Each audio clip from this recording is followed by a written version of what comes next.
यदि मैं आपके समक्ष यह कहूं कि गोस्वामी तुलसीदास जी वैष्णव भक्त नहीं थे, रामचरितमानस कोई प्रामाणिक ग्रंथ नहीं है, रामचरितमानस को पढ़कर कोई व्यक्ति आध्यात्मिक नहीं बन सकता है, तो आप क्या करेंगे?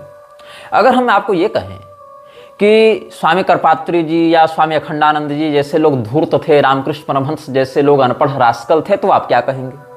अगर मैं आपको ये कहूँ कि मैं जीसस क्राइस्ट का तुच्छ सेवक हूँ और हमारे अभियान को प्रभु जीसस क्राइस्ट ने अपना आशीर्वाद प्रदान किया है, तो आप क्या कहेंगे?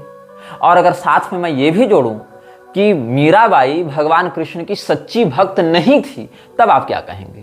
अगर हम आपको ये कहते हैं कि जो गाय आपके पर्याप्त चारा खिलाने के बाद भी दूध नहीं दे रही है, उसको मारकर खाने में कोई दोष नहीं है, तब आप क्या कहेंगे? और अगर हम आपको ये कहें कि कोई भी स्त्री उस पुरुष को सबसे अधिक प्रेम करती है जो बलात्कार करने में निपुण हो, तो आप मुझे किस दृष्टि से देखेंगे? अवश्य ही आप मुझे पागल, सनकी और मूर्ख कहते हुए जूते मारने के लिए दौड़ेंगे। लेकिन अगर मैं ये कहूं, ये सब बातें मैं नहीं कह रहा, ये सब बातें इस्कॉन के संस्थापक अभय चरण डे उर्फ श्रील प्रभुपाद ने कही हैं, तो आप क्या करेंगे? तब भी आप मुझे जूते मारकर दौड़ाएंगे, जूते मारने के लिए दौड़ाएंगे, क्योंकि हिंदू अपना विवेक खोते खोते सेलिब्रिटी वर्शिपिंग की ओर बढ़ चुका है। सेलिब्रिटी वर्शिपिंग का अर्थ है अपने विवेक का परित्याग करके चकाचौंध के पीछे लोगों की भीड़ को देखकर भागना। इसमें कुछ लोग प्रदीप मिश्रा के पीछे भाग रहे हैं बिना इस बात को जांचे परखे कि शिवपुराण के नाम पर जो वो बता रहा है वो शिवपुराण में है भी कि नहीं। बागेश्वर धाम के पीछे भाग रहे हैं शास्त्र ज्ञान प्राप्त करने के लिए, ये सुनने के बाद भी कि बागेश्वर धाम स्वयं स्वीकार कर रहे हैं कि हमने वेद पुराण शास्त्र कुछ नहीं पढ़े, हम तो 500 मुसलमानों के साथ मित्रता करते हैं, उनके साथ चाय पीते हैं। रजस्वला स्त्री से भोग लगवाने वाले प्रेमानंद के पीछे सेलिब्रिटी वर्शिपिंग के चक्कर में लोग भाग रहे हैं कि इतने लोग जा रहे हैं तो कोई सही बात होगी। क्यों? लोगों के पास परंपरागत शास्त्र ज्ञान का अभाव है, कुल धर्म की व्यवस्था का लोप हो चुका है, इसीलिए वो कटी हुई पतंग के समान जिधर हवा बहे उधर ही बहते जाते हैं और अंत में अपनी उड़ान को खोकर नीचे गिर जाते हैं। जिस प्रभुपाद ने भगवान शंकराचार्य जी को मायावादी मायावादी कहकर बारंबार तिरस्कृत किया है, बारंबार आक्षेप किया है, वही प्रभुपाद अपनी पुस्तक बियॉन्ड इल्यूशनल डाउट में पहले अध्याय के दूसरे पृष्ठ पर सुकरात को मुनि कहकर संगीत कर रहा है। श्रील प्रभुपाद लिखता है, बहुनाम जन्मनाम अंत्य की व्याख्या में प्रभुपाद ने सुकरात का उदाहरण दिया है। सुकरात वाज अ मुनि, a great thinker. However, the real truth comes to such a muni after many births. As Krishna says in the Bhagavad Gita, bahunam janamnam ante jnanavan mam prapadyate. People like Socrates are known as Jnanavan, wise men, and after many births they surrender themselves to Krishna. They do not do so blindly, but knowing that the supreme personality of Godhead is the source of everything. सुकरात ने एक भी स्थान पर भगवान कृष्ण का नाम लेकर उनकी स्तुति की हो? बताओ। अगर तुम लोग ये कहते हो कि सुप्रीम गॉड हेड को शिव नहीं कहा जा सकता, राम नहीं कहा जा सकता, विष्णु नहीं कहा जा सकता, दुर्गा या गणपति नहीं कहा जा सकता, केवल कृष्ण ही कहा जा सकता है, तो ये बताओ सुकरात ने कब कृष्ण को कहा कि ये मेरे इष्ट हैं और हम कृष्ण के प्रति समर्पित हैं? कभी नहीं कहा। लेकिन इस व्यक्ति ने सुकरात की बड़ी प्रशंसा की कि सुकरात ने अपने आप को परमपिता के चरणों में सौंप दिया। अगर ये कहो कि परमपिता को उसने कृष्ण तो कहा नहीं, बोले ठीक है, उसको जो कहना था सो कहा। लेकिन यही बात अगर हम कहें कि ठीक है, हम भी उनको राम कहेंगे, हम भी उनको शिव कहेंगे, दुर्गा कहेंगे, तब ये भड़क जाएंगे, नहीं नहीं, तुम अपसंप्रदाय वाले हो, तुम मिथ्यावादी हो, तुम अभी तत्व को जानते नहीं हो, हम तो केवल कृष्ण कहेंगे। लेकिन वहीं विदेशियों को अपनी ओर आकर्षित करने के लिए इसने कहा कि उस सुप्रीम गॉड हेड का जितना वास्तविक नाम कृष्ण है उतना ही वास्तविक अल्लाह और यहोवा नाम भी है। ये कपट इस व्यक्ति का तुम पकड़ो। इतना ही नहीं, अब मैं आपको एक पुस्तक से बता रहा हूं। इस पुस्तक को प्रभुपाद ने लिखा है आत्म साक्षात्कार का विज्ञान। इस पुस्तक में बहुत से सेक्शंस बांट रखे हैं, इसने बहुत से खंड बांट रखे हैं, जिसमें एक खंड का नाम है कृष्ण एवं क्राइस्ट को समझना। कृष्ण एवं क्राइस्ट को समझना, ये पूरे अध्याय का शीर्षक है। और उसी में ये लिखता है, हिंदी अनुवाद में पढ़ के बता रहा हूं, जो कि मैं पहले ही बता चुका हूं। हम लॉर्ड जीसस क्राइस्ट की आराधना करते हैं और उनको अपना प्रणाम अर्पित करते हैं। एक बार मेलबर्न में क्रिश्चियन पादरियों का एक समूह मुझसे भेंट करने के लिए आया। उन्होंने पूछा, जीसस क्राइस्ट के विषय में आपका क्या विचार है?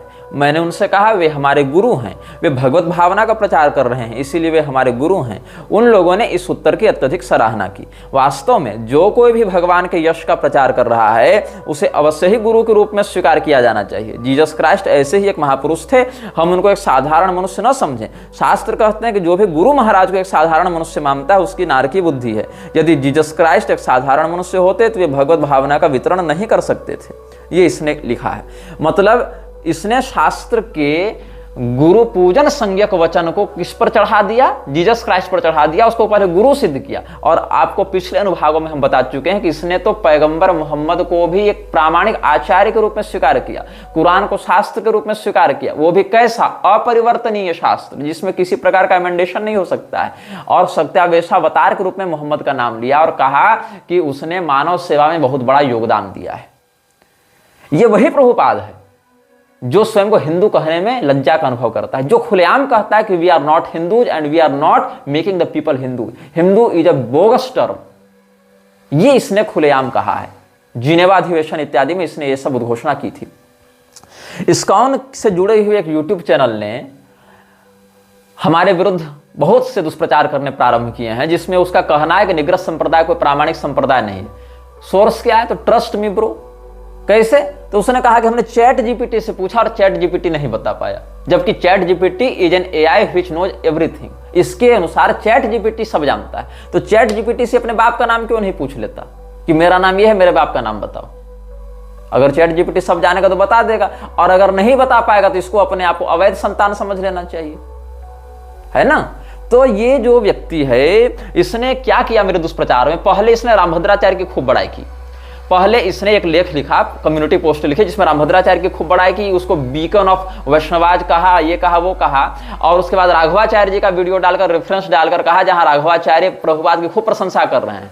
और राघवाचार्य प्रभुपाद की प्रशंसा कर रहे हैं, इसके पीछे हम उनकी बहुत बड़ी अज्ञानता समझते हैं कि उनको प्रभुपाद के इन कुकर्मों के बारे में ही नहीं पता। धीरे धीरे जब हम लोगों ने विरोध किया, मंदसौर के मंच से ही हमने कड़ा प्रतिरोध किया था राघवाचार्य का, और उसके बाद से लेकर बहुत कुछ हमने प्रमाण दिए। तो अभी आह्वान चैनल पर उन्होंने शिवांश नारायण द्विवेदी को जो साक्षात्कार दिया है, जो आज संभवतः रिलीज हो जाएगा, उस साक्षात्कार में उन्होंने इस्कॉन के विषय में जो बातें कही हैं उसमें उनको शास्त्र विरुद्ध और अवैष्णव कहा है उन्होंने। अब राघवाचार्य के इतर अगर रामभद्राचार्य की बात माने तो रामभद्राचार्य स्वयं वो व्यक्ति हैं जो स्वमत विरुद्ध समस्त शास्त्रों को वैसे ही अप्रामाणिक और प्रक्षिप्त कह देते हैं जैसा प्रभुपाद किया करता था। दोनों का गिरोह तो एक ही है। दूसरी बात यह है कि अगर तुमको ये मानना है कि रामभद्राचार्य हमारा सम्मान करते हैं तो एक बार कृष्ण परतत्व और राम परतत्व पर ही विमर्श कर लो उनसे। भगवान कृष्ण के विरुद्ध में जितनी बातें रामभद्राचार्य कर सकते हैं और भगवान राम के विरोध में जितनी बातें तुम लोग कर सकते हो, इस्कॉन वाले कर सकते हो, वो एक अन्यतम स्तर के नरक को प्रवर्तित करेगा, एक अन्यतम स्तर का पाप होगा। तो इन लोगों ने क्या किया? पहले तो चैट जीपीटी से कुछ ऐसी बातें पूछ ली जो उसका उत्तर उसको नहीं पता था, तो उसने घुमा फिरा कर अपना उत्तर दिया, उसका स्क्रीनशॉट इसने ले लिया और फिर अपने से रामभद्राचार्य की प्रशंसा में और कैसे रामभद्राचार्य ने प्रभुपाद को समर्थन दिया है उसकी प्रशंसा में एक लेख लिखा, उसका आधा स्क्रीनशॉट लिया और जहां हमने विरोध किया था उसके साथ चिपका दिया और कहा कि निग्रहाचार्य एक दिन इसकी निंदा करता है, दूसरे दिन प्रशंसा करता है, जबकि प्रशंसा वाला लेख उसने खुद लिखा था और कॉपी पेस्ट मारकर मेरे नाम से चिपका दिया ताकि दोनों को जोड़कर स्क्रीनशॉट जोड़ा जाए तो लगेगा कि मैंने ही दोनों बातें लिखी हैं। इस प्रकार से ये लोग शास्त्रों के विरुद्ध भी भ्रम का प्रसार करते हैं, अफवाह उड़ाते हैं, हमारे विरुद्ध तो कर ही रहे हैं। तो एक और विषय में बताऊं, अब आपका दिल दहलेगा, सुन लीजिएगा। लेकिन प्रभुपाद ने स्वामी करपात्री जी को रास्कल कहा, गोस्वामी जी के विरुद्ध अनर्गल प्रलाप किया और जो हमारे अखंडानंद सरस्वती जी हैं उनको भी रास्कल कहा, रामकृष्ण परमहंस को भी रास्कल कहा। लेकिन यही नहीं रुका, इसने तो साक्षात भगवान कृष्ण को भी रास्कल कह दिया। तुम एक साहित्य ऐसा दिखाओ जहां पैगंबर के लिए उसने ऐसा कहा हो, जहां ईसा मसीह के लिए उसने ऐसा कहा हो, नहीं मिलेगा। लेकिन भगवान कृष्ण को रास्कल बताने वाला प्रभुपाद क्या कहता है, कहां कह रहा है, बता रहा हूं। Perfect questions and perfect answers और डिवाइन डायलॉग, ये प्रभुपाद की पुस्तक है जो बॉब कोहन के साथ हुए इसके संवाद का संकलन है। उसमें ये क्या कहता है प्रभुपाद ने, बॉब कोहन से संवाद कब हुआ था ये मैं बता रहा हूं, 27, 28, 29 फरवरी 1972 ईस्वी मायापुर में बॉब कोहन के साथ प्रभुपाद का संवाद हुआ था। उसमें बॉब कहता है, is Krishna attractive to rascals? Prabhupada कहता है, oh yes, he was the greatest rascal also. भगवान कृष्ण के लिए बात हो रही है। बॉब पूछता है हाउ इज दिस। प्रभुपाद हंसता और कहता है because he was टीजिंग always the gopis. फिर श्याम सुंदर था उसका चेला, वो कहता है टीजिंग। तो प्रभुपाद कहता है yes the Radha Rani would go because she was married and Krishna will attack her and when she fall down Krishna don't torture me in that way she will fall down and Krishna will take the opportunity and kiss her. Prabhupada laughs. So from superficially, Radharani was very pleased, but superficially Krishna is great, the greatest rascal. Unless rascaldom is not in Krishna, how rascaldom is there? Existence in the world, because our formula of God is that He is the source of everything. Ask her not to talk. कोई बंगाली में चिल्ला रहे थे तो उसको ये चिल्ला कथा कहिबे ना, कथा कहिबे ना, अनलेस रास्कलडम मतलब तुम चुप रहो ये बात मत करो, ऐसा वो कहा। और फिर unless rascaldom is not in Krishna how it can be manifest because he is the source of everything but his rascaldom is so nice that everyone worships his rascaldom. भगवान कृष्ण को नीच धूर्त इत्यादि कहते हुए हंसने लगा और कहा कि राधा रानी शादीशुदा थे, विवाहिता थे, फिर भी उनका पीछा करके उनको पटक के चुम्बन ले लेता था और उससे उनको बड़ा अच्छा लगता था दोनों को। ये तुम इंटरप्रीट करोगे शास्त्रों को, ये तुम व्याख्या करोगे शास्त्रों की। तुमको ये नहीं पता है कि भगवती राधिका का परम तत्व क्या है। भगवती राधिका का वास्तविक विवाह भगवान कृष्ण से ही हुआ है, दूसरे से नहीं। और रायाण गोप से उनका जो विवाह हुआ था वो वास्तविक राधा का नहीं, छाया राधा के रूप में उनके प्रतिबिंब का हुआ था। और रायाण गोप भी भगवान कृष्ण का छाया विग्रह ही है पार्षद रूप में। तुम लोग गोलोक की चाबी लेकर घूम रहे हो, ये प्रभुपाद गोलोक की चाबी अपने हाथ में रखता है, जो राधा रानी को एक प्रकार से एक कुलटा स्त्री सिद्ध कर रहा है कि भगवान कृष्ण उसका चुम्बन पटक कर ले रहे हैं और दूसरे से विवाह होता होने के बाद भी वो आनंद ले रही है। ये शब्दावली इसकी। और कुतर्क क्या कर रहा है कि चूंकि भगवान से ही सब निकला है इसलिए भगवान से ही सब धूर्तता भी प्रवर्तित हुई है।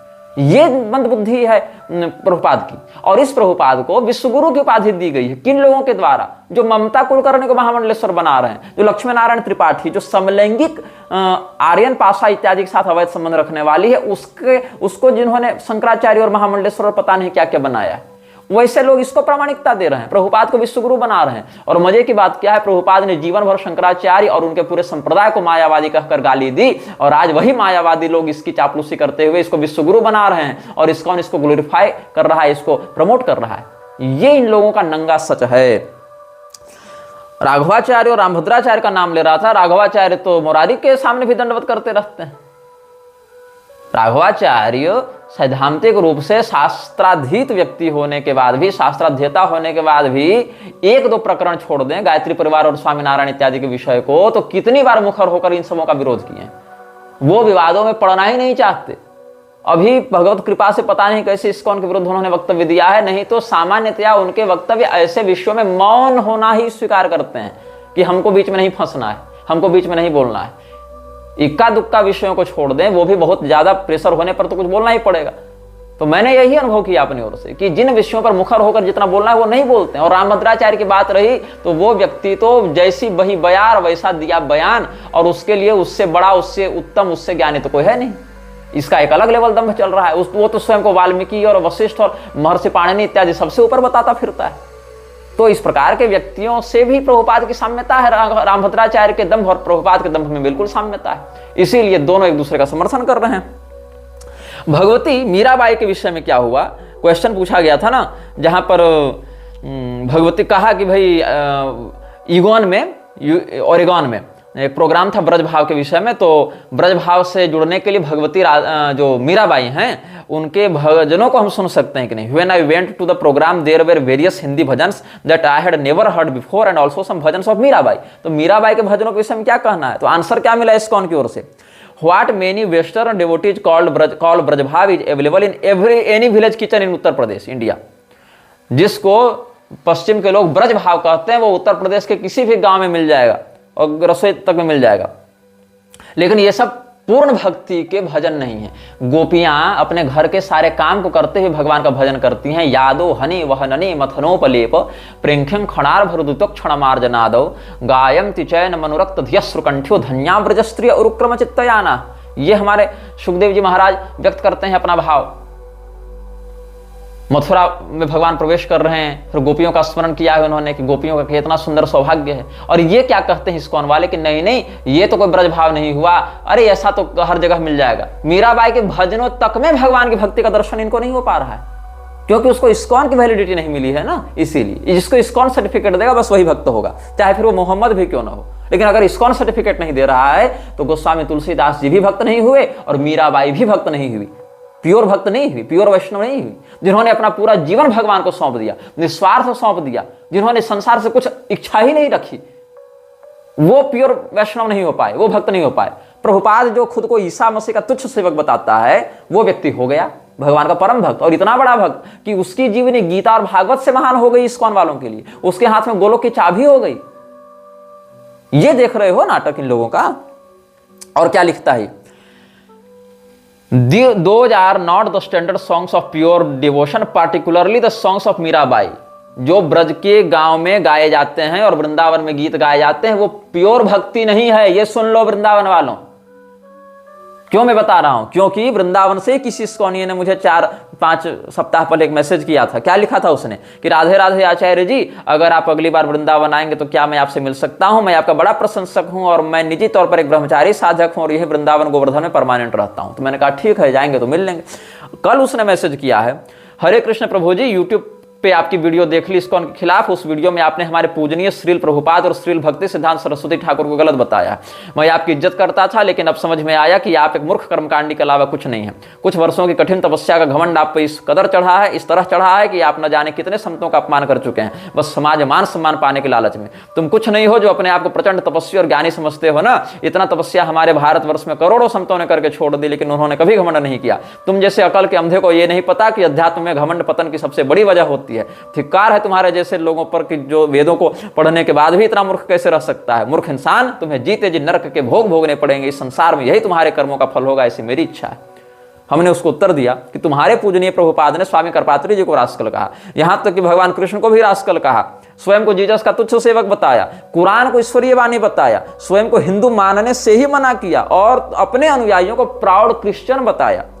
अपने आप को हिंदू नहीं माना और अनुयायियों को भी नहीं मानने दिया, उनको क्रिश्चियन बता रहा है। तो और गोस्वामी तुलसीदास जी के रामचरितमानस को भी अप्रामाणिक कहा। प्रभुपाद ने तो गोमांस खाने का भी समर्थन एक स्थान पर किया है। ये सब हम सप्रमाण बता चुके हैं और आगे बताते रहेंगे। अभी तुम प्रभुपाद के कुकर्मों से अवगत नहीं हो और जिस स्तर की बुद्धि है 7 जन्म में होश नहीं होता। क्राइस्ट और कृष्ण को एक बताने वाले मूर्खजन और समझ भी क्या सकते हैं। शिवद्रोही प्रभुपाद पहले स्वयं किस नरक में सड़ रहा है, यही समझ लो। क्या कर सकते हैं ऐसे लोगों को जो सुनना ही नहीं चाहते, समझना ही नहीं चाहते।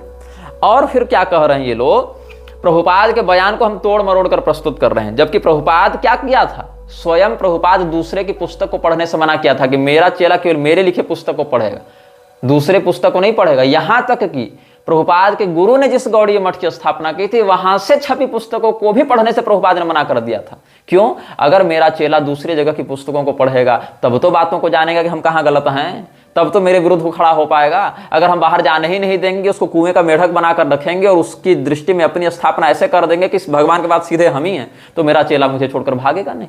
इसी कारण ये लोग गुलाम बनाते हैं। ये तुम्हारी प्रज्ञा को खुलने ही नहीं देते, ये तुम्हें एक स्वतंत्र विचारक बनने ही नहीं देते। ये तुमको अपनी महानता की छाया में ऐसे दबा कर रखते हैं कि तुम इसके अलावा कुछ सोच ही नहीं सकते हो।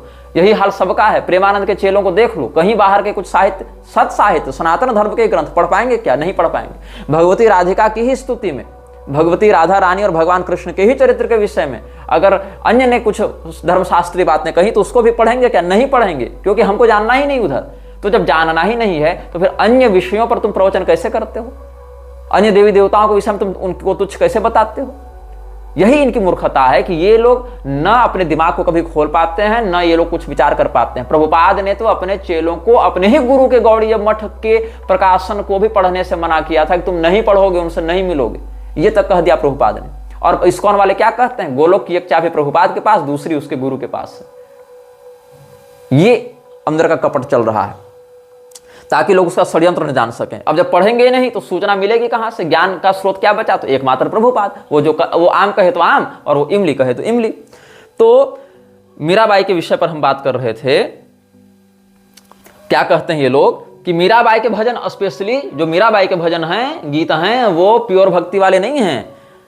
There are so many songs sung by the village people in and around Vrindavan, but those are not the standard songs of pure devotion, particularly the songs of Mirabai.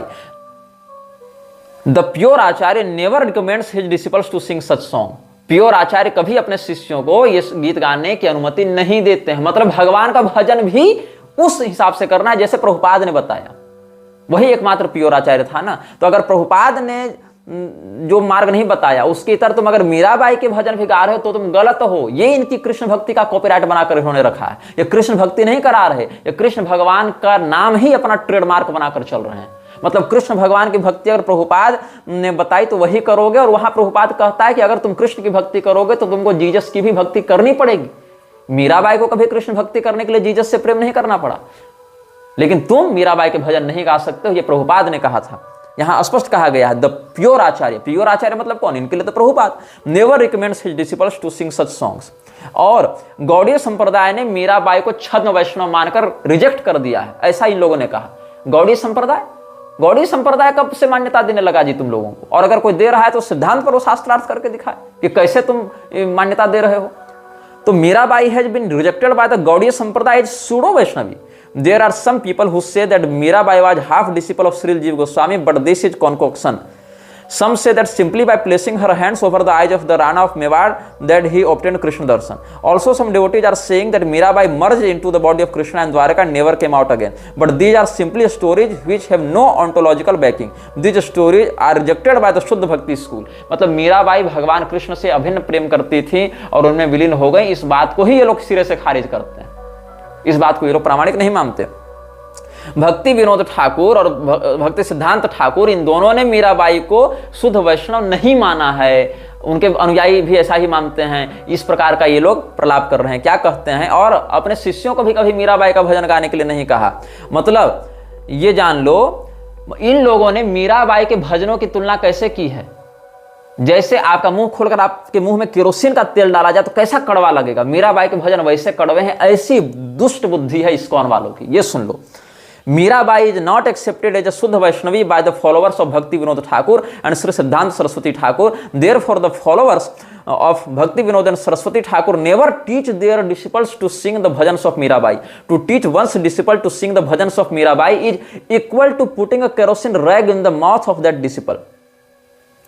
ये बात बताओ। हालांकि कुछ लोगों को ऐसा लग सकता है कि प्रभुपाद ने कभी मीराबाई के भजनों पर ओपनली ऑब्जेक्ट तो नहीं किया। I have no objections to her songs, ऐसा उसने कभी कभी कहा है। लेकिन बट फॉर शुद्ध भक्ति he has never recommended the bhajans of Mirabai. Mirabai is not in the शुद्ध भक्ति स्कूल। मतलब मीराबाई भी शुद्ध भक्ति नहीं थी। इनके लिए मीराबाई की भक्ति शुद्ध नहीं थी। इनके लिए शुद्ध भक्ति कब है? जब तुम जीसस से प्रेम करो, जब तुम इस्लाम को एक संप्रदाय और शास्त्र के रूप में स्वीकार करो, तब तुम शुद्ध भक्ति कर रहे हो। ये हाल इन लोगों का चल रहा है। और गोस्वामी तुलसीदास जी को ये अथॉराइज्ड नहीं मानते, ये मीराबाई को शुद्ध भक्त नहीं मानते, ये दुर्वासा मुनि को शुद्ध भक्त नहीं मानते, अत्रि मुनि को नहीं मानते, वशिष्ठ जी को नहीं मानते, मैत्रेय मुनि को नहीं मानते। लेकिन प्रभुपाद शुद्ध भक्त है, पैगंबर और जीसस भी शुद्ध भक्त थे। ये इन लोगों का प्रलाप है। तो ऐसे लोगों पर हम क्या चर्चा करेंगे? ऐसे जयपताका स्वामी जो है, जो हिंदू भी नहीं है, हिंदू तो खैर ये खुद को मानते भी नहीं, उसका नाम है गॉर्डन जॉन अर्डमैन। ये अमेरिका का था। इसने अपना नाम रख लिया जयपताका स्वामी। प्रभुपाद से दीक्षा ले ली और शंख से अपना पैर धुलवाता है, दुर्वा से अपना अर्चन करवाता है। और ये म्लेच्छ जो है वो हिंदू धर्म का सिरमौर बनकर बैठा हुआ है, इस्कॉन का संप्रदायाचार्य बनकर बैठा हुआ है। और ये क्या है? ये पीडोफिल था, छोटे बच्चों के प्रति यौन रूप से आकर्षित होता था, होमोसेक्सुअल भी रहा है, चाइल्ड मोलेस्टर भी रहा है। जयपताका ने इस्कॉन की उस विचारधारा को आगे बढ़ाने में बहुत ध्यान दिया। तुम कहते हो हम प्रभुपाद के बयानों को तोड़ मरोड़ कर प्रस्तुत कर रहे हैं, हम वैष्णवों की निंदा कर रहे हैं, वैष्णवों का अपराध कर रहे हैं। अरे मूर्खों, तुम लोगों ने क्या किया है?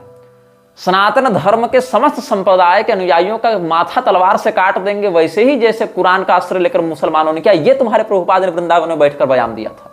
ये सत्य है। और अगर कृष्ण भक्ति भी करते हो तो हमारे तरीके से करो, क्योंकि अगर तुम्हारी कृष्ण भक्ति मीराबाई के जैसी है तो ये लोग उसको भी नहीं मानेंगे। तुम्हारी भक्ति जीसस और कृष्ण को एक देखकर होनी चाहिए, कृष्ण और शिव को एक देखकर नहीं होनी चाहिए, कृष्ण और राम को देखकर एक नहीं होनी चाहिए। ये इन लोगों का प्रलाप है। मतलब ये तुमको कृष्ण भक्ति जीसस के मसाले में लपेट कर सिखाएंगे। अगर मीराबाई के जैसे भी तुम्हारी भक्ति हो जाए ना, तब भी तुमको ये लोग कृष्ण भक्त स्वीकार नहीं करेंगे। और मैं बयानों को तोड़ मरोड़ कर पेश कर रहा हूं, मैं डेट, टाइम और लोकेशन और सब कुछ बता रहा हूं तुमको, एक एक लाइन पढ़ पढ़कर। और उन लाइन्स में कोई तोड़ मरोड़ बात नहीं, जो सीधा अंग्रेजी में है उसी का अनुवाद करके बता रहा हूं कि यही लिखा है और इसका यही अर्थ होता है। तोड़ मरोड़ कर पेश कर रहे हैं। अगर वो कह रहा है कि Goswami Tulsidas has written Ramcharitmanas and it is not authorized because he was influenced by Mayavadi touch, तो इसमें क्या हम तोड़ मरोड़ कर पेश कर रहे हैं? ये तो सिंपल लाइन का सिंपल अनुवाद बता रहे हैं तुमको। और क्या हुआ, इसी आतंकवादी विचारधारा को, इस्कॉन की नरसंहारक विचारधारा को जय पताका ने फैलाया है। Jai Pataka is a militant enforcer of cult ritualistic worship of homosexual paedophile ISKCON gurus. He kicked out Kala and other who protested the molester regime. He still works closely with folks like child raper सतधन्य। सतधन्य स्वामी जो था, जो बच्चों का बलात्कार करता था ISKCON में ना, उस सतधन्य स्वामी के साथ ये जय पताका भी रहता है। अब देखो, प्रभुपाद ने क्या कहा था कि वैष्णवों का अपराध नहीं किया जाना चाहिए, वैष्णवों के विरुद्ध नहीं जाना चाहिए, और इसमें इसने खुद को ही वैष्णव घोषित कर रखा है। मायावाद का इसने खूब खंडन किया। मायावाद क्या है बता देता हूं।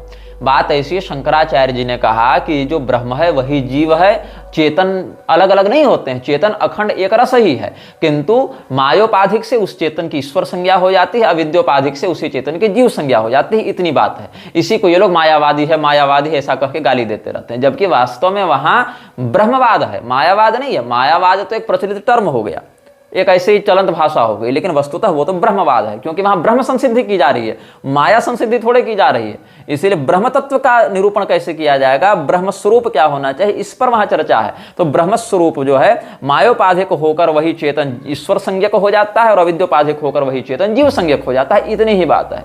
इसी बात को ये लोग तान खींचकर सीधे सीधे उनको असांप्रदायिक या अपसांप्रदायिक सिद्ध करने पर लगे रहते हैं।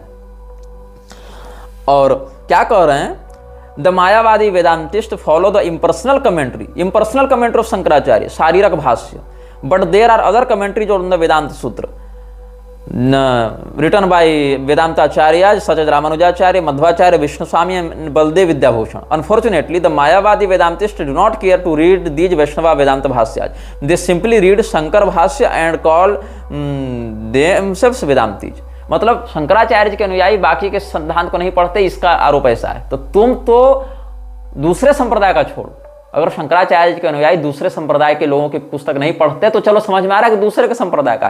तुम कैसे चेले हो जो अपने ही गुरु के मठ के पुस्तकों को पढ़ने से रोक रहे हो? वो तो दूसरे संप्रदाय का नहीं है ना, तुम्हारा ही गुरु भाई का है, तुम्हारे ही गुरु का है, उसको पढ़ने से भी तुम रोक रहे थे। तो तुम कितने उदारवादी हो, तुम कैसे पढ़ रहे हो? और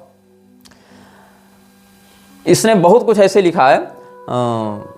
अच्छा हाँ, वैष्णव के विषय में क्या कहता है ये, शक्ति संपन्न वैष्णव प्रत्येक व्यक्ति को सतर्क रहना चाहिए। अच्छा सुन लो यहां से, जब व्यक्ति वैष्णव के चरण कमलों पर अपराध करता है वह कोई आध्यात्मिक लाभ नहीं उठा सकता, ठीक है।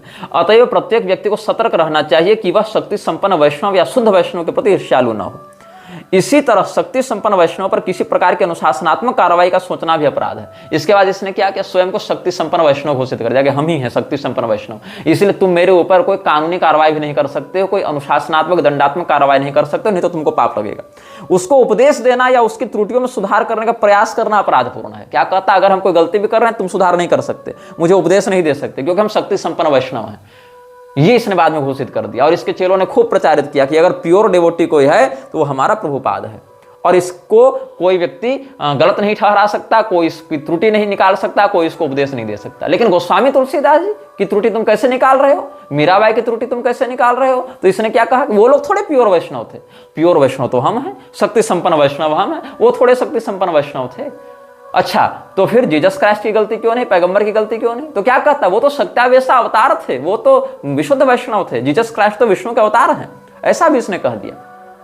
तो कुल मिलाकर इसने स्वयं को हिंदू ही नहीं माना, तो यह वैष्णव किस बात का? इसको तिलक चाहिए हिंदुत्व का, इसको माला चाहिए हिंदुत्व की, इसको संप्रदाय चाहिए हिंदुओं के नाम का, लेकिन इसको खुद को हिंदू पहचान स्वीकार करने में दिक्कत होती है, और इसको फिर विश्व गुरु बनना है, इसको जीसस की तुच्छ सेवकाई करनी है, इसको पैगंबर को आचार्य और अथॉरिटी के रूप में स्वीकार करना है। लेकिन गोस्वामी जी इसके लिए ऑथोराइज्ड नहीं हैं, ये इसका कपट है। तो अब देखो, मैं बता रहा था कि कहां पर प्रभुपाद ने गोमांस खाने का समर्थन किया है। ये बहुत बड़ा बयान मैं बहुत जिम्मेदारी के साथ दे रहा हूँ, और तुम लोगों की आंखें कानें खुल जाएं तो भगवान की कृपा हो। कब ये हुआ है, कहाँ ये लिखा गया है? श्रीमद् भागवत की जो टीका लिखी है प्रभुपाद ने, वहाँ एक प्रसंग आता है। जैसा कि हमने आपको पुरंजनोपाख्यान से बताया था कि जहाँ पर कोई ऐसा विषय श्लोक में नहीं है, वहाँ भी अपनी मनमानी इसने घुसाई थी।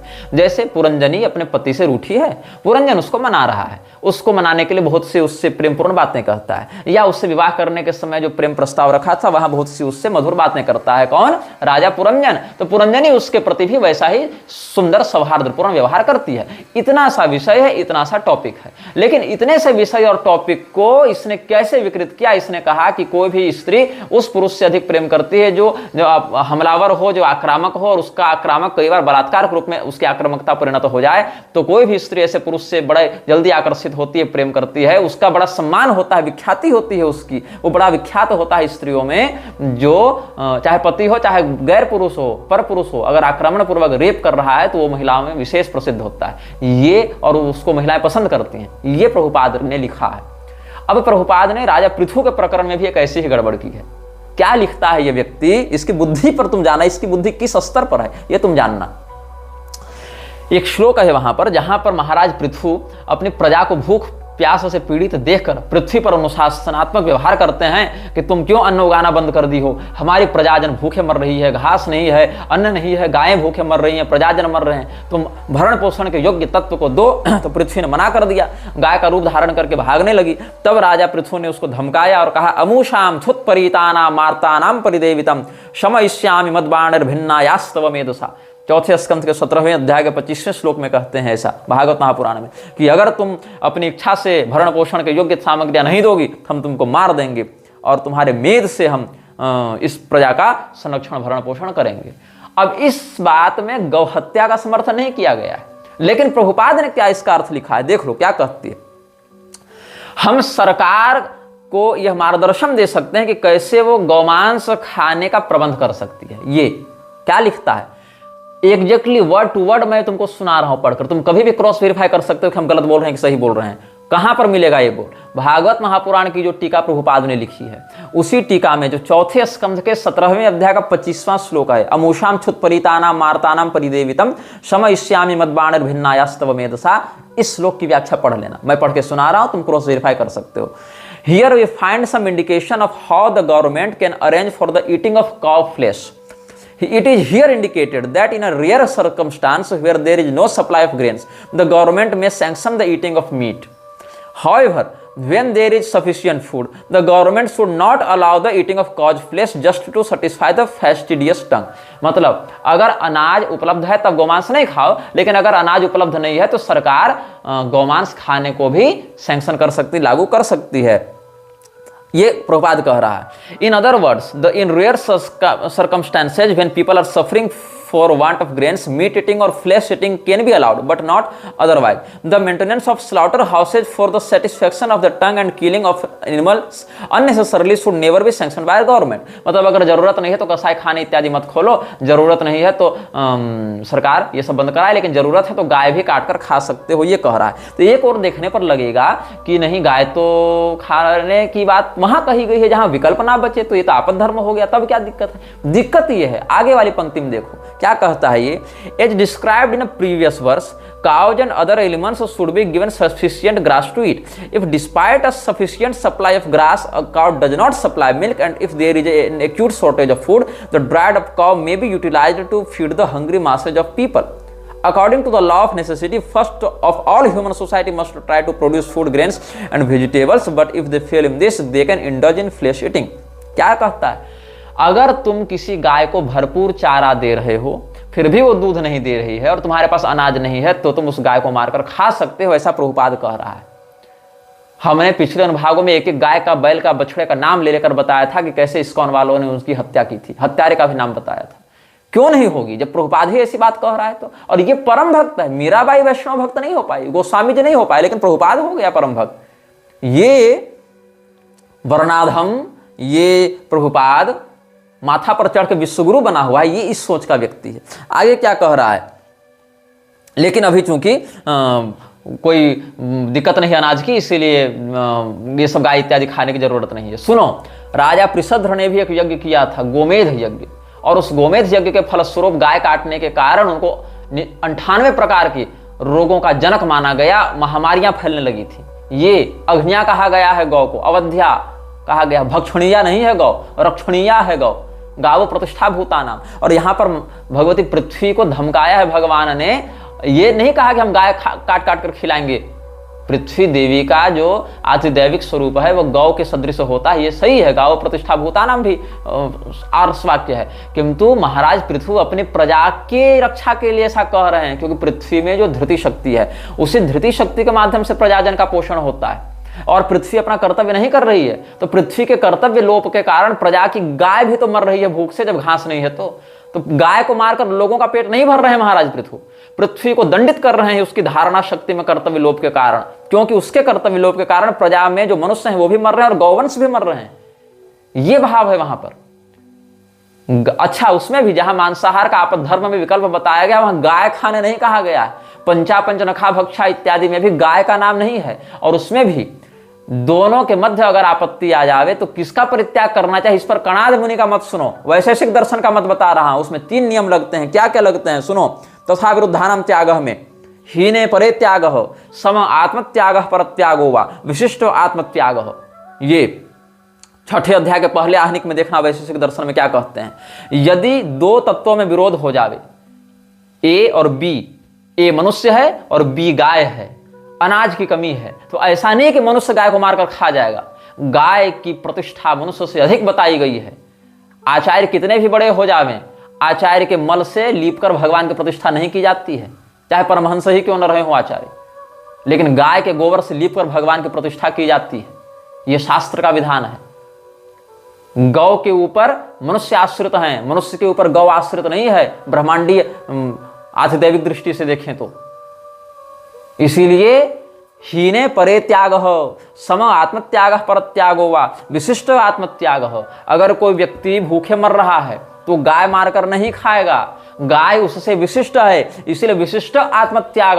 विशिष्ट की रक्षा करने के लिए वो व्यक्ति मरेगा, आत्मत्याग करेगा, या विकल्प से और अन्य इत्यादि का, या गौ के अतिरिक्त मांसादि का वो व्यवहार करेगा। ये भाव है वहां पर। और अगर दोनों में ए ही अधिक है और बी कम है तो हीने परे त्याग है। अगर सामने वाला हीन है तो उसका त्याग किया जाता है, उसको नष्ट करके अपनी रक्षा की जाती है। दूसरा वाला अगर विशिष्ट है, अपना उत्सर्ग करके उसकी रक्षा की जाती है। और अगर दोनों सम है तो फिर जैसी परिस्थिति हो उसका त्याग और उसकी रक्षा की जाती है। ये हमारे आचार्यों का मत रहा है। ये वैशेषिक दर्शन के 6ठे अध्याय के पहले आहनिक में मिलेगा 3 सूत्रों में, कि विरुद्ध तत्वों में त्याग का क्या अनुशासन है। ये हमारा दार्शनिक आदर्श है सनातन धर्म में। तो जो लोग ये कह रहे हैं कि प्रभुपाद विश्व गुरु है, उनको पता नहीं है कि प्रभुपाद की मानसिकता किस स्तर पर थी। तब कहना पड़ता है कि पिघल जाने दो ग्लेशियरों को और कट जाने दो पेड़ों को, डूब कर मर जाएं ये लोग उसमें। ऐसा विश्व किस काम का जिसका विश्व गुरु प्रभुपाद हो, खत्म हो जाए ऐसा विश्व तत्काल जिसका विश्व गुरु प्रभुपाद हो। अब ये लोग एक और नाटक सुनाते रहते हैं, दिखाते रहते हैं कि हम लोग माध्व गौड़ीय संप्रदाय से हैं, माध्व गौड़ीय संप्रदाय से हैं। इसमें 2 शब्द हैं, माध्व शब्द और गौड़ीय शब्द। इन दोनों शब्दों पर भी हम थोड़ा शास्त्रीय विवेचन आपके समक्ष प्रस्तुत करते हैं। गौड़ीय संप्रदाय में षड गोस्वामी जी की बड़ी प्रतिष्ठा है। उसमें रूप गोस्वामी है, सनातन गोस्वामी है, रघुनाथ दास गोस्वामी, रघुनाथ भट्ट गोस्वामी, जीव गोस्वामी, ये सब हैं उसमें। तो जीव गोस्वामी ने अपनी टीका में जहां भिन्न भिन्न मतों का उल्लेख किया है, उसमें माध्व मत का भी अपने से भिन्न रूप में उन्होंने उल्लेख किया है। मतलब जीव गोस्वामी स्वयं को माध्व संप्रदाय का अनुयायी नहीं मानते थे। ये जो माध्व गौड़ीय लोग कहते हैं ना, वो मध्वाचार्य जी की परंपरा में गौड़ियों को और गौड़ियों की परंपरा में खुद को गिनते हैं। लेकिन जीव गोस्वामी ने स्वयं को मध्वाचार्य जी की परंपरा में नहीं कहा है। मध्वाचार्य जी का मत अलग लिखा और स्वमत कहकर फिर अपना मत अलग लिखा है। तो अगर वो अपने आप को मध्वाचार्य जी की परंपरा से जोड़ते तो अलग से स्वमत नहीं लिखते। जबकि दोनों बातें ध्यातव्य है। चैतन्य महाप्रभु एवं षड गोस्वामी अचिंत्य भेदाभेद को मानते थे, और जो मध्वाचार्य जी हैं वो विशुद्ध रूप से द्वैत मत को मानते थे। दोनों मतों में सैद्धांतिक रूप से पर्याप्त मतभेद है। और चैतन्य महाप्रभु ने जो संन्यास दीक्षा ली वो शंकराचार्य जी की परंपरा के केशव भारती स्वामी से ली। और जिन शंकराचार्य जी को ये लोग मायावादी कह कर गाली देते हैं, चैतन्य महाप्रभु ने स्वयं को मायावादी सन्यासी स्वीकार किया है। और गौड़ियों में चैतन्य चरितामृत को प्रामाणिक ग्रंथ के रूप में मानते हैं। यद्यपि चैतन्य चरितामृत का कालखंड चैतन्य महाप्रभु के काफी बाद का है, इसलिए उसमें बहुत से विषयों पर आचार्यों में विवाद मतभेद होता रहता है कि सही है कि गलत है, लेकिन कम से कम गौड़ीय मत में तो चैतन्य चरितामृत की पूर्ण मान्यता है। वहीं पर चैतन्य महाप्रभु ने स्वयं को ही मायावादी सन्यासी कहा है। तो ये कैसे चैतन्य महाप्रभु के शिष्य हैं जो स्वयं को चैतन्य महाप्रभु का अनुयायी कहते हुए भी मायावादी शब्द का प्रयोग करके तिरस्कार की भावना दिखाते हैं अद्वैतियों के प्रति। सारी बातों का हम प्रमाण देते जाएंगे और प्रबोधानंद सरस्वती जी इत्यादि का भी चिंतन करेंगे। तो उनके मत में चैतन्य महाप्रभु जी मध्वाचार्य जी के अनुयायी नहीं थे, अपितु स्वसंप्रदाय प्रवर्तक के रूप में ही उनकी प्रतिष्ठा है। तो हुआ क्या था, एक बलदेव विद्याभूषण करके विद्वान हुए इनके यहाँ। उन्होंने बलदेव विद्याभूषण ने मध्वाचार्य जी के संप्रदाय में पहले दीक्षा ली थी, बाद में मध्वाचार्य जी के भाष्य के भी अलग जाकर उन्होंने अपना एक अलग भाष्य लिखा बलदेव विद्याभूषण ने। मतलब मध्वाचार्य जी के मत में थे तो उनके भाष्य के अनुसार चलते, लेकिन नहीं, उन्होंने फिर गौड़ीय परंपरा में आकर अपना एक अलग ही भाष्य लिखा और वहां पर उन्होंने क्या किया है, अपने बहुत से कृतियों में मध्वाचार्य जी और गौड़ीय परंपरा को एक दिखाने का प्रयास किया है बलदेव विद्याभूषण ने। तो ब्रह्मसूत्र पर इनका भाष्य प्राप्त होता है। इतना ही नहीं, जो गोपाल भट्ट जी का जो ये ग्रंथ है हरिभक्ति विलास, तो हरिभक्ति विलास भी एक बहुत प्रौढ़ ग्रंथ है जिस पर वैष्णवों के, विशेष करके गौड़ीय वैष्णवों के बहुत से उत्सव, कृत्य, अनुशासन, ये सब बहुत से स्मृति, पुराण, श्रुति और पांचरात्र आगम इत्यादि से संग्रहित करके दिए गए हैं। उसमें भी हरिभक्ति विलास में भी जो बातें कही गई हैं, इस्कॉन के 80% कृत्य और सिद्धांत हरिभक्ति विलास के स्पष्ट विरुद्ध जाते हुए दिखाई पड़ते हैं। जिस व्यक्ति ने इस्कॉन की भी पुस्तकों को पढ़ा होगा और हरिभक्ति विलास भी पढ़ी होगी, वो इस भेद को बहुत सरलता से समझ जाएगा। अब हरिभक्ति विलास में पहले अध्याय में ही क्या कहते हैं कि उत्तम वर्ण होते हुए अधम वर्ण से उत्तम वर्ण की दीक्षा अनुचित है। ये पांचरात्र का बहुत प्रगल्भ सिद्धांत है। अगर ब्राह्मण गुरु है, ब्राह्मण व्यक्ति है, तो शूद्र व्यक्ति से दीक्षा नहीं ले सकता है और जन्मना वर्ण व्यवस्था के आधार पर ही वहां यह बात कही गई है। लेकिन इस्कॉन क्या करता है, प्रभुपाद स्वयं ब्राह्मणेतर था, शूद्र था, इसका गुरु भी, सब लोग उसी प्रकार से थे। तो इस्कॉन में क्या हो रहा है, शूद्र भी ब्राह्मणों को दीक्षा दे रहा है और म्लेच्छ भी दीक्षा दे रहा है।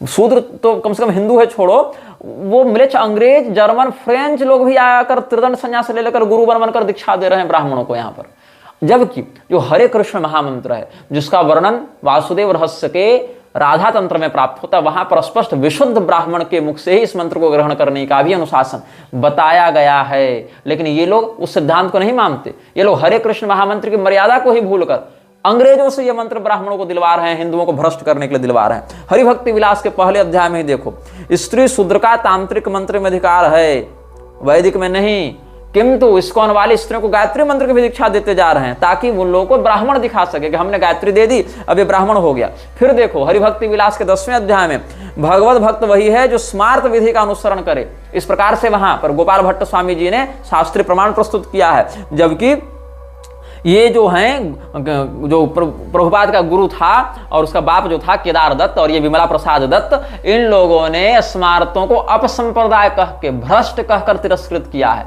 तो ये लोग स्वयं हरिभक्ति विलास के विरुद्ध जाते हुए दिखते हैं। और पोल खोलता हूं, सुनो, मध्वाचार्य जी जो हैं भागवत के 10वें स्कंध के 12 से 14 अध्याय को स्वीकार नहीं करते हैं।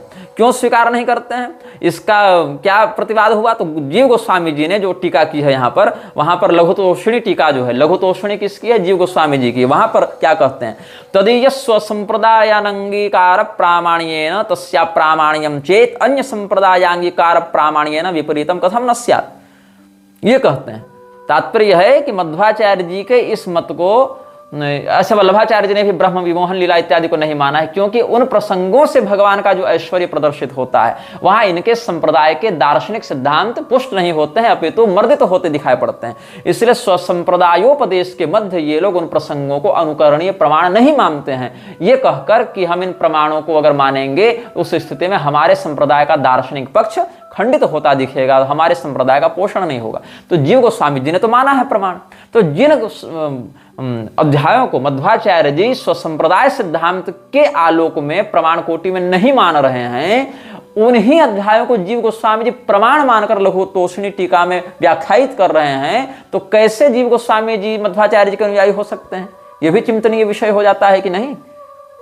क्योंकि मध्वाचार्य जी के अनुयायी तो मध्वाचार्य जी के अनुसार न चलेंगे। कि अपने अलग चलेंगे और उनके मत को पर मत कहेंगे और उनके विरुद्ध अपना स्वमत स्थापित करेंगे? ऐसा होता है क्या? और यहां तक कि जो चैतन्य चंद्रोदय नामक नाटक है कवि कर्णपुर का, उसमें अष्टम अंक का देखेंगे आप, अपरे तत्ववादिनास्ते तथा विधा एवं निर्वद्यम न भवति तेषां मतम। महाप्रभु जी जो हैं चैतन्य महाप्रभु, उन्होंने मध्व मत को दोषयुक्त ही माना, दोषमुक्त नहीं माना। मध्वाचार्य जी के मत को उन्होंने अगर दोषयुक्त माना है तो इसका अर्थ है कि वो द्वैतवादी तो नहीं हो सकते। दोषयुक्त तो वही कहेगा जो अद्वैती होगा। अगर कोई व्यक्ति अद्वैत को दोषयुक्त कह रहा है मतलब वो द्वैतवादी है, कोई अगर द्वैत मत को दोषयुक्त कह रहा है मतलब वो अद्वैतवादी है। तो दोनों ही पक्षों में एक दूसरे को ही दोषयुक्त कहेगा व्यक्ति ना, स्वमत को तो दोषयुक्त कहेगा नहीं। तो तेषाम अपरे तत्ववादी न, तत्ववादी जो है वो मध्वाचार्य जी के अनुयायियों की संज्ञा है।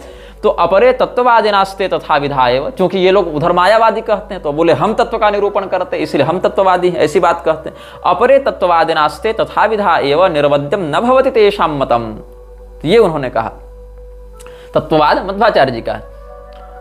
अब श्री सनातन गोस्वामी जी ने भागवत की जो बृहद वैष्णव तोषणी लिखी, ये तो लघु तोषणी थी, और सनातन गोस्वामी जी की बृहद वैष्णव तोषणी, उसमें भी मध्वाचार्य जी के सिद्धांत का समर्थन नहीं किया है। किसने? सनातन गोस्वामी जी ने। उन्होंने श्रीधर स्वामी का वहां पर समर्थन किया है। क्या कहते हैं? एतच्चाध्याय त्रयम केचित् तत्ववादिनो वैष्णवा मुक्तेरेव परम पुरुषार्थता मन्यमाना ऋजुबुद्धयोत्रासुर मुक्ति गोपिस्तन्यपानादि कंचा सहमानाः पूतना सद्गति प्रतिपादक पूतना लोक बालघ्ने इत्यादि श्लोक षट्कमिव य एतत् पूतना मोक्षम इव इति श्लोकमिव च विगीतमित्याहुः तच्च असंगतम। किसका मत असंगतम? केचित् तत्ववादिनो वैष्णवा मुक्ते एव परम पुरुषार्थता मन्यमानाः, वैसे जो मुक्ति को ही परम पुरुषार्थ मानते हैं ऐसे तत्ववादी वैष्णव।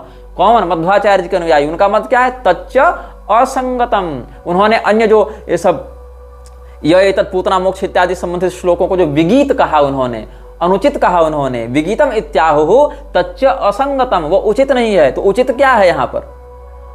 बहुपुस्तकै सुदृश्यमानत्वात् तथा प्राक्तनैराधुनिकैश्च सत्साम्प्रदायिकैः श्रीधर स्वामी पाद प्रभृतिभिर्महद्भिराहतत्वात् तथा श्री वृंदावने अघासुरवध साल्द्वल जेमन ब्रह्मस्तुत्यादि स्थान प्रसिद्धेश्च किं च पद्मपुराणादो तदाख्यानं व्यक्तं वर्तत एव तथा वैष्णव प्रवरगण सिद्धान्तेनापि न विरुद्धत एव भक्तिनिष्ठानां मुक्तेरनुपादेयत्वात्। कि हम मानेंगे प्रमाण के अघासुर का वध हुआ, शाद्वल जेमन हुआ, वो भक्षण जो भगवान कर रहे थे बाल बाल मंडली के साथ, ब्रह्म विमोहन लीला इत्यादि हुई, क्योंकि वृंदावन में वो स्थान दिखाए भी पड़ते हैं। और सत सांप्रदायिक श्रीधर स्वामी जी इत्यादि के द्वारा उन श्लोकों को प्रामाणिक मानकर ही व्याख्या की गई है।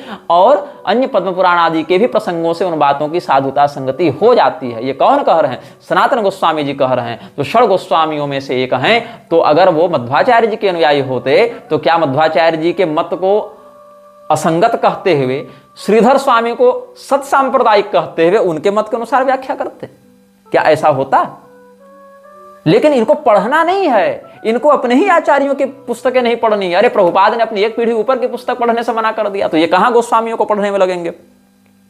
और देखो आगे, इस पर श्रीधर स्वामी जी के विषय में बलदेव विद्याभूषण इत्यादि ने एक आपत्ति की, एक कटाक्ष किया है। क्या कहते हैं? तथापि क्वचित क्वचिन मायावाद उल्लेखस्तदवादिनो भगवत भक्तो प्रवेशयितुं वडिशामिषार्पण न्याय नैवेति विदितमिति। कहते हैं कि जैसे मछली को बंसी में मांस का टुकड़ा लगाकर फंसाया जाता है, वैसे श्रीधर स्वामी जी ने यहाँ पर ये सब बातें मायावादी लोगों को भगवत कथा की ओर, भगवत भक्ति की ओर आकृष्ट करने के उद्देश्य से लिखी। लेकिन ऐसी बात हम साधु नहीं मानते, क्योंकि चैतन्य महाप्रभु ने स्वयं को मायावादी के रूप में वर्णित किया है। कहाँ किया है? बता रहा हूं। चैतन्य चरितामृत देखो, मध्य लीला में 8 का 45वां। क्या कहते हैं चैतन्य महाप्रभु जी? प्रभु कहे तुम्हें महाभागवतोत्तम तोमार दर्शने सवारद्रवहैल मन अन्येर की कथा आमी मायावादी सन्यासी आमी है तोमार स्पर्शे कृष्ण प्रेम भासी ई जानी कठिन मोर हृदय शोधिते सार्वभौम कहिले न तोमारे मिलिते। रामानंद राय से जब भेंट हुई है महाप्रभु जी की, तो क्या कहते हैं? श्री रामानंद राय की स्तुति को सुनकर श्री चैतन्य महाप्रभु ने कहा, आप उत्तम महाभागवत हैं, आपके दर्शन से ही सबका हृदय द्रवीभूत हो रहा है, दूसरों की तो बात ही क्या। एक मायावादी सन्यासी होने पर भी मैं आपके स्पर्श से कृष्ण प्रेम में निमग्न हो रहा हूं। आपकी महिमा को जानने के कारण ही सार्वभौम भट्टाचार्य ने मेरे कठोर हृदय को शोधन करने के लिए मुझे आपसे मिलने के लिए कहा था। यह किसने कहा? महाप्रभु जी ने कहा, अन्येर की कथा, दूसरे की क्या बात करूं, आमी मायावादी सन्यासी, आमी तुम्हारा स्पर्शे कृष्ण प्रेम भासी। ये कौन कह रहे हैं? श्री चैतन्य चरितामृत में वर्णन है, ये महाप्रभु जी कह रहे हैं। और बता रहा हूं, और महाप्रभु जी यहां पर स्वयं को मध्वाचार्य जी का अनुयायी नहीं बता रहे हैं, वो बता रहे हैं, हालांकि ये बात बता दो, वल्लभाचार्य जी के मत में, क्योंकि वल्लभाचार्य जी भी ये सब ब्रह्म विमोहन लीला ये सब नहीं मानते ना, तो वल्लभाचार्य जी के संप्रदाय में एक शुद्धाद्वैत कामधेनु पुस्तक है। शुद्धाद्वैत कामधेनु में चैतन्य महाप्रभु को मध्वाचार्य जी के अनुयायी के रूप में लिखा गया है, लेकिन इस प्रकरण को देखने से यह वैभिन्न स्पष्ट होता है। शुद्धाद्वैत कामधेनु बहुत अर्वाचीन ग्रंथ है, 1-2 पीढ़ी पहले का ये, लेकिन उन्हीं के किसी संप्रदायाचार्य ने लिखा है, लेकिन ये एक हमने बात आपको संदर्भित रूप से यहाँ पर बता दी।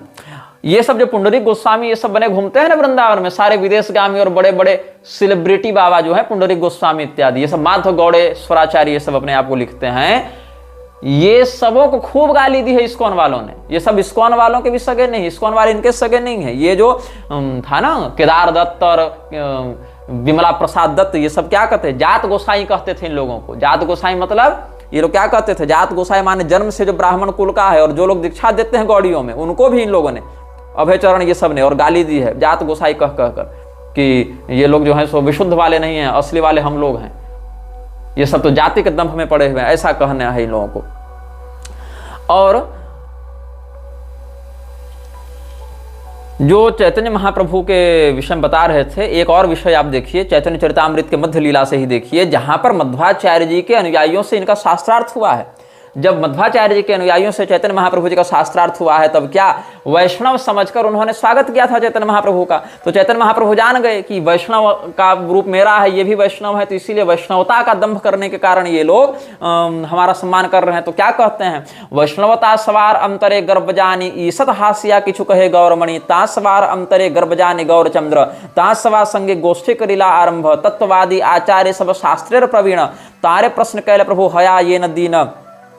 तो तत्ववादियों के जो उस समय आचार्य थे, मध्वाचार्य जी के संप्रदाय के जो प्रधान थे, वो शास्त्रों में बड़े निष्णात थे। तो महाप्रभु ने बड़े विनीत भाव से उनसे प्रश्न किया कि आप ही हमको बताइए, हमको क्या करना चाहिए। साध्य साधन आमिना जानी भालमते, साध्य साधन श्रेष्ठ जाना आमाते, कि मैं जीवन का लक्ष्य नहीं जानता, उससे प्राप्त करने की विधि नहीं जानता, तो आप ही बताइए कि मानवता का सर्वश्रेष्ठ आदर्श क्या है और कैसे प्राप्त किया जाए। तो आचार्य बोले, आचार्य कहे वर्णाश्रम धर्म कृष्ण समर्पण, यही है कृष्ण भक्ति श्रेष्ठ साधन। स्पष्ट होगा, चारों वर्ण और आश्रमों के कार्य को संपादित करते हुए भगवान का भजन करो, तत्कुरु समर्पण वाला भाव रखो। जब पंचविध मुक्ति पाए या वैकुंठ गमन, साध श्रेष्ठ है यही शास्त्र निरूपण। जो 5 प्रकार की मुक्ति है ना, सालों के सार्थी, सायुज्य, सामीप्य और कैवल्य, ये 5 प्रकार की मुक्ति उसको प्राप्त होती है। प्रभु कहे शास्त्रे कहे श्रवण कीर्तन कृष्ण प्रेम सेवा फलेर परम साधन। तो चैतन्य महाप्रभु ने कहा कि शास्त्रों के अनुसार कृष्ण जी की प्रेमा भक्ति प्राप्त करने का सर्वश्रेष्ठ साधन तो श्रवण और कीर्तन है। श्रवणम कीर्तनम विष्णु स्मरणम पाद सेवनम अर्चनम वंदनम दास्यम सक्षमात्म निवेदनम इति पुंसार्पिता विष्णु भक्तिश्चन्नवलक्षणा क्रियते भगवत्यद्धा तन्मन्ये धीतमुत्तमम। ये सब प्रहलाद जी ने वर्णन किया है नवधा भक्ति के प्रकरण में। तो श्रवण कीर्तन है ते कृष्ण है प्रेमा, से पंचम पुरुषार्थे सीमा। भाई मोक्ष से भी बढ़कर तो हम भक्ति को मानते हैं, भगवान का नित्य भजन प्राप्त होता हो, उनका कीर्तन प्राप्त होता हो, ये सब। एवं व्रतः स्वप्रिय नाम कीर्त्या जातानुरागा द्रुतचित्त उच्चै हसत्यथो रोदति रौति गायन्युन्माद वन नृत्यति लोकबाह्यः। ये सब भागवत महापुराण की बातें हैं, अलग अलग ग्रंथों में बातें कही गई हैं। वाग्गदगता द्रुते ये सचित्तम, ये सब बातें हैं। कर्म निंदा कर्म त्याग सर्वशास्त्रे कहे, कर्म है ते प्रेम भक्ति कृष्ण कबू नहे। तो यहाँ पर भगवान के प्रति निष्कर्म संसिद्धि वाली भक्ति की बात चैतन्य महाप्रभु जी कह रहे हैं। तावत कर्माणि कुर्वीत न निविद्येत यावता सत्कथा श्रवणादो व श्रद्धा यावन न जायते। इस प्रकार के भाव का अभिवर्धन करते हुए भगवान का कहा गया है यहाँ पर तत्व। तो फिर ये सब बातें जब हुई, सन्यासी देखिया मोरे कही करई वंचन, तब चैतन्य महाप्रभु जब कहे भाई मुझे सन्यासी के वेश में देख के आप दोहरी चाल चल रहे हैं और आप सही से वर्णन तो किए नहीं, ना कहिलाते साध्य साधन लक्षण। तो सुनी तत्वाचार्य हैला अंतरे लज्जित, प्रभुर वैष्णवता देखी हैला विस्मित। आचार्य कहे तू यही कह से सत्य है सर्वशास्त्र वैष्णवेर ए सुनिश्चय, तथापि मध्वाचार्य ये करिया छे निर्बंध, से आचर्य सबे संप्रदाय संबंध। प्रभु कहे कर्मी ज्ञानी दुई भक्तिहीन, तुम्हारा संप्रदाय देखी सही दुई चिन्ह। तो ये जो तत्वाचार्य थे, मध्वाचार्य जी के अनुयायी थे, वो लज्जित हुए और चैतन्य महाप्रभु के वैष्णवता को देखकर विस्मित हुए और कहा कि आप जो कह रहे हैं वही वास्तविक वैष्णव शास्त्रों का निर्णय है, लेकिन हमारे संप्रदाय में मध्वाचार्य जी ने ऐसा ही निरूपण किया है जैसा हमने कहा, इसलिए हम संप्रदाय के अनुयायी होने से उनकी बात का पालन करते हैं। तब चैतन्य महाप्रभु ने कहा कि सकाम कर्म में जो व्यक्ति लगा हुआ है और भक्ति विरहित ज्ञान जिसमें व्याप्त हो गई है, ये दोनों व्यक्ति भक्त नहीं माने जाते, अभक्त माने जाते हैं। मतलब केवल कर्म में फंसे रहो या केवल ज्ञान में फंसे रहो और भक्ति विरहित हो तो अभक्त ही माने जाओगे, और ये एक दोष है और यही दोष आप में व्याप्त होते जा रहा है, ये चैतन्य महाप्रभु ने कहा। तो हम ये कहना चाह रहे हैं बस कि यहाँ पर हम मध्वाचार्य जी के संप्रदाय को अपसंप्रदाय नहीं कह रहे हैं, हम मध्वाचार्य जी के संप्रदाय को भी मान्य वैष्णव संप्रदाय के अंतर्गत ही सम्मान्य मानते हैं। हम बस ये कह रहे हैं कि जो चैतन्य महाप्रभु और मध्वाचार्य जी का नाम लगाकर ये लोग पूरा बाजार खड़ा किए हैं, वो चैतन्य महाप्रभु एक और स्वयं को मायावादी सन्यासी चैतन्य चरितामृत में ही कहते हैं, और दूसरी ओर वही मध्वाचार्य जी के अनुयायियों से शास्त्रार्थ भी करते हैं। ऊपर से षड गोस्वामियों ने भी मध्वाचार्य जी के मत के या उनके अनुयायियों की बातों के विरुद्ध में लेखन किया है। तो जिन जिन बातों का ये लोग प्रचार प्रसार करने के लिए आश्रय लेते हैं वहीं से इनका विरोध है, और उतना ऊपर जाने की जरूरत नहीं है। इनका अपने गुरु के गौड़ीय मठ से विरोध चल रहा है। तो इस प्रकार से हमने आपको बहुत कुछ प्रमाण दिया है कि कैसे ये पूरा का पूरा गिरोह सिंडिकेट चैतन्य महाप्रभु के नाम से, हरे कृष्ण महामंत्र के नाम से, मध्वाचार्य जी के नाम से, वैष्णवता के नाम से लोगों को हिंदू ही नहीं रहने देना चाहता, उसको इस्कॉनिया बनाकर जीसस और मोहम्मद से जोड़ना चाहता है। बलात्कार का समर्थन करने वाला प्रभुपाद, गोमांस भक्षण का समर्थन करने वाला प्रभुपाद, कुरान और तलवार की तर्ज पर विश्व में नरसंहार का समर्थन करने वाला प्रभुपाद, स्वयं को परम भक्त बताने वाला, इस्लाम के प्रवर्तक और ईसाइयत के प्रवर्तक को परम भक्त बताने वाला प्रभुपाद, लेकिन गोस्वामी जी को, करपात्री स्वामी जी को, मीराबाई जी को अभक्त बताने वाला, रामकृष्ण परमहंस को रास्कल कहने वाला, भगवान कृष्ण को रास्कल कहने वाला प्रभुपाद, ये कैसे भक्त हो गया, ये कैसे वैष्णव होगा, ये खुद नरक से नहीं निकल पाएगा, ये तुमको क्या गोलोक देगा। तो आंखें खोलो, बाहर निकलो। और बात ऐसी है कि जो लोग कहेंगे चौराग्रगण्यम पुरुषम प्रपद्य, ये सब भी तो बातें हैं। वहां चौराग्रगण्यम पुरुषम प्रपद्य कहने के साथ साथ वो लोग ईसा मसीह और पैगंबर की प्रशंसा नहीं कर रहे थे, अन्य वैष्णवों की निंदा नहीं कर रहे थे। गोस्वामी जी को वैष्णव ही नहीं मानेंगे ये लोग, तो वैष्णव निंदा इनको कहां से लगेगी। मीराबाई को वैष्णव ही नहीं मानेंगे तो वैष्णव निंदा कहां लगेगी। ये वैष्णव मानेंगे जीसस को, पैगंबर को, और वहां निंदा करने से वैष्णव निंदा लग जाती है। अपने आप को परम भक्त बताएंगे, तो ये इसका पाखंड है। इस पाखंड के विरुद्ध आप सब एकजुट हों और अपने अगल बगल भी इन बातों की पोल खोलें, ताकि इन लोगों का जो सेक्सुअल रैकेट चल रहा है, ड्रग डीलिंग चल रही है, जो इकोनॉमिक सिंडिकेट चल रहा है, मृक्षराज की संस्था को तोड़ा जाए और मृक्षराज की संस्था से लोगों की जान निकाल कर बचाई जाए। यह वीडियो जल्द ही हटा दिया जा सकता है। कृपया थर्ड पार्टी ऐप्स का उपयोग करके डाउनलोड करें। आप इस वीडियो को अपने चैनल पर फिर से अपलोड भी कर सकते हैं।